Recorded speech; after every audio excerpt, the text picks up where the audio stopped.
In the month of April of the year 1016, the ruling king of England, Aethelred the Unready, succumbs to an illness and dies on the 23rd day. His death comes at a time of a massive ongoing conflict across the nation between the Danish armies of Canute the Great and the English led by local ealdormen and thanes. In the lead up to his demise, King Aethelred had passed the bulk of the responsibility for England's defence to these local ealdormen due to his long illness, and with his passing left behind a mixed legacy from the cowardly actions of his first tenure to the attempt at redemption during his second. At the time of his death, Canute's armies had thoroughly ravaged England in a bid to take the country's throne, and from Aethelred's lineage the third son was the new king in waiting. This soon-to-be crowned ruler was a man who fought tooth and nail for the country he loved and who would sacrifice so much blood and tears to fight off the invaders. He's a name that has gone strangely quiet in the historical timeline considering his unbreakable spirit and hard-fought campaigns against Canute. Without further ado, let's begin the story of England's beacon of hope in a time of darkness.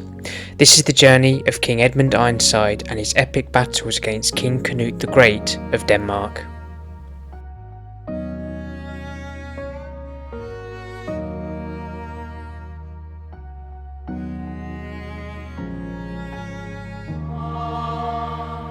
Edmund Ironside was born around the year 990 AD and was the third of 6 sons to King Aethelred and Elgifu of York, the daughter of a powerful Earl Thored of Northumbria. According to the few reports that exist on Edmund's early life, it is thought that he was closest to his older brother Aethelstan during the time when his father Aethelred remarried Emma of Normandy around the year 1002, after the death of his first wife a year prior. During the tumultuous time of the 990s, Aethelred's kingdom had faced a multitude of Viking raids, in which on some occasions the raiders would stop over in Normandy's ports for ship maintenance or recruitment of new fighters.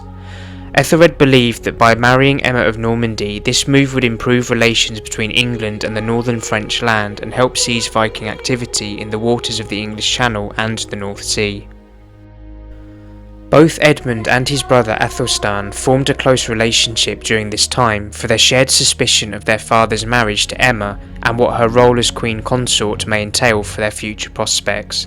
When his older brothers Ecbert and Aethelstan died in the years 1005 and 1014 respectively, it was written that Edmund was gifted the legendary sword of King Offa of Mercia, which was interpreted as a foretelling of a great leader in the making. In the year 1016, following the death of his father, young Edmund Ironside would become the new king of England, at least in part. During the time of his coronation, England was at war and Canute's armies were rampaging through his newly inherited kingdom, leading to many areas of England not recognising Edmund's authority and proclaiming Canute as their leader instead. Whilst London and Wessex recognised Edmund as their leader, a breakaway English faction led by a notoriously traitorous ealdorman, Edric Striona, the Archbishop of York, and many members of the Witan instead declared Canute as the rightful king. It was clear in this moment that both Edmund and Canute's perspective that this split in England on who would be the king could only be solved in one way, a bloody war for complete supremacy over England's domain. Before Edmund had barely any time to become accustomed to his new role as King of England, Canute's armies launched a huge assault against London and besieged the capital in a lightning-fast attempt to destroy the English hold on the city. Edmund, however, had narrowly escaped the Danish attack and rode westwards into Wessex, in which he would spend weeks riding from village to village raising an English army to take on the Danes. In the spring of 1016, having amassed a sizable army for himself, the first confrontation between Edmund and Canute would take place at a location identified as Penselwood in Somerset. This first encounter saw both Canute and Edmund themselves fighting in person on the battlefield, with the result ending as a tie between the two sides, as neither the English nor Danish managed to break their opponents' lines. The second encounter between the two kings would come on the 25th and 26th of June at the hills surrounding Shurston in Wiltshire. In this battle again both Edmund and Canute were present and fighting amongst their men. Before the battle, Saxon historian John of Worcester reported that Edmund gave an inspiring speech to his troops, reminding them that they are fighting for their country, children, wives and homes, and that he fought hand-to-hand combat in the front lines alongside his men, dispatching many Danes himself and showing incredible strength and resilience. I will just note here that whilst this praise of Edmund at Shersten is undoubtedly inspiring, its validity and accuracy have been questioned by more modern historians on the topic. After 2 days of intense fighting and many men losing their lives to swords, axes and arrows on both sides, the Battle of Shersten again resulted in a stalemate between the English and the Danes. With the first 2 battles ending in inconclusive draws, both Edmund and Canute regrouped their forces and prepared for yet another inevitable clash. The next battle, taking place at Brentford near the city of London, saw once again a brutal conflict of near continuous fighting lasting for 2 days. This time, however, Edmund and the English would manage to break the Danish lines and have Canute and the remainder of his army on the back foot. Yet despite being victorious, Edmund was unable to pursue Canute and finish off the bulk of the Danish forces due to having large numbers of his own men slain in battle, and therefore required him to ride back to Wessex and raise yet more men for another fight. With the tide of victory now turning against Canute, Edmund was beginning to be known across all the English kingdoms as a great warrior and hero of the realm. His exploits of bravery and leadership were the talk of many in his lands, and inspired many more men to take up arms and join their new leader. Although he may have been a son of the widely condemned King Aethelred, Edmund was in no way alike to that of his father. In just a few months he had built the English from a disorganised and broken people to a nation given ambition and hope, and importantly with a crucial victory on their side. During the time Edmund was in Wessex building a new army, Canute returned to London with a fresh force of fighters and laid siege to it once again. However, his attempts to break London's defences failed this time around, forcing the Danish king to abandon the campaign. Meanwhile, in the Western English kingdoms, Edmund refreshed and resupplied his army and readied for a new assault to rid the British Isles of Canute once and for all. According to the Anglo-Saxon Chronicle, Edmund's armies consisted of men from the entire English nation, owing to its enormous size and strength. The king then launched his attack on Canute's armies and invaded the English-Norse territories of the Danelaw, pushing Canute back into Kent in the southeast of the country.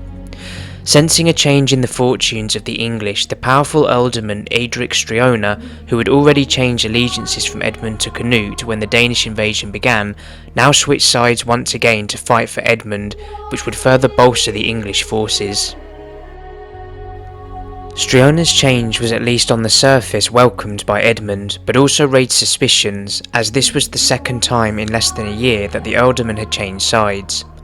Canute, to invade a defeat, directed his army northwards across the Thames and began raiding in Mercia for supplies and manpower. With battles having taken place at Penselwood, Shersten, Brentford and now another clash at Otford in Kent, it would have seemed that the tide of war, while slightly in Edmund's favour, would never truly be decided, and that no amount of fighting would ever break the other's armies. On the 18th of October 1016, yet another battle between Edmund and Canute would erupt at a place called Assendon in Kent, and was to ultimately be the last major battle between the two armies.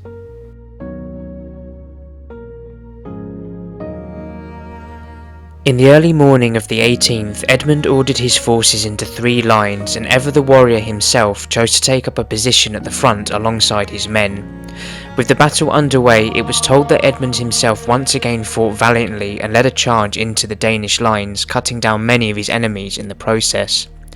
Canute, who had taken a back seat in this battle, witnessed the unwavering spirit displayed by Edmund's courage and determination, from which he would base a crucial decision in the near future when his own survival was at stake. As the fighting continued, it would seem that the English were nearing victory, due in large part to Edmund's valour and the morale he was instilling in his men. However, this was not to last, as after a few hours into the battle, Edmund's recent ally Edric Striona would betray him and desert the battlefield along with the bulk of his forces. In the words of Emma of Normandy's Encomium Emmae Reginae, Striona is believed to have said, "Let us flee and snatch our lives from imminent death, or else we will fall forthwith, for I know the hardihood of the Danes." Despite losing a huge portion of his army, Edmund remained undeterred and fought on with the troops that remained, and told his warriors that they were better off without the craven men that deserted them. As the battle raged on, it was clear that without Streona's men, the English were not able to win at Assendon. But as this unrelenting saga of kings and battles will show, there was one last twist to this incredible story. After the Battle of Assendon, the rumblings of yet another confrontation seemed imminent between Edmund and Canute, but the intense fighting over the previous months and years had utterly worn both sides down. The men were tired of this seemingly endless war that couldn't decide a victor, as were their soldiers and the civilians caught up in the midst of these battles. Representatives from the Danish and English sides came together in the presence of both kings to deliberate on what could be the next move. While a type of ceasefire or peace seemed impossible, the nature of this bloody conflict interestingly had brought Edmund and Canute closer together in some ways. Although the two men were in fierce opposition, it had created an underlying respect between them. It was then decided that Edmund and Canute should settle this war in single combat duel. The two men were to take up arms without the backing of any allies or armies and fight each other to the death to decide England's fate. The two kings, both hardened warriors in their own rights and well matched to one another in size and strength, readily accepted this challenge. According to the histories of Henry of Huntingdon and Roger of Wendover, Edmund and Canute met face to face on a designated island, both adorned in their best armour and wielding spears on horseback. As the duel got underway, the men's spears clashed multiple times until eventually breaking on their heavy armour and failing to do any significant damage. After this, the two kings then drew their swords and engaged in a close quarters fight, one that initially saw neither of them gaining the upper hand.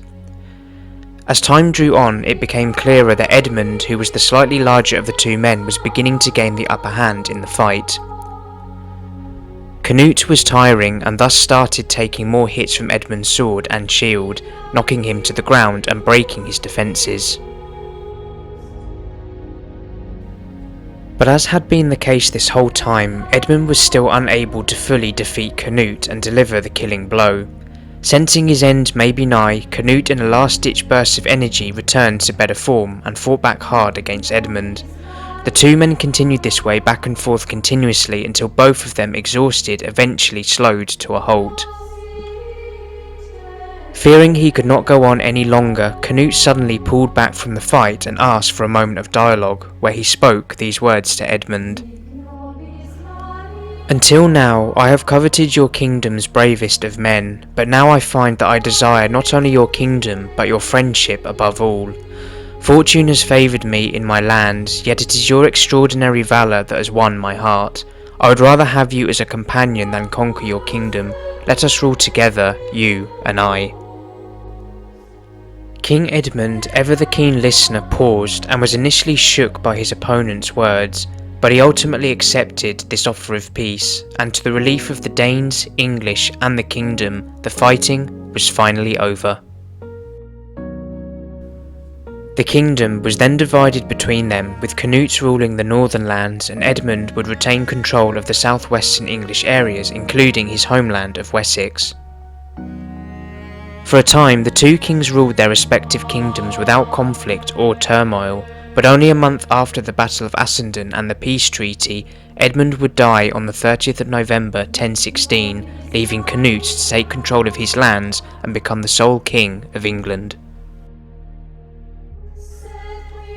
The nature surrounding Edmund's death is still unknown, but it is thought that he had suffered injuries in the battle at Assendon or in the one-to-one duel with Canute. Another story claims that the treacherous Aedric Streona had overseen a conspiracy to have Edmund murdered and present this as a sign of loyalty to Canute. However, Canute, having viewed Edmund as a co-leader and a man of courage and respect, was filled with anger and had Streona decapitated for his deceptive nature and his body thrown over the city wall and left unburied. As a last touching moment to finish off this legendary story, Canute reportedly visited Edmund's tomb on the anniversary of his death and laid upon it a cloak decorated with peacocks to assist in his rival's salvation, with the peacocks symbolising resurrection. It was clear that between Canute's words after their duel, the dividing of the kingdom and the sign of respect on the anniversary of Edmund's death, Canute saw Edmund as more than just an opponent to conquer, but a man to trust, respect, and even befriend.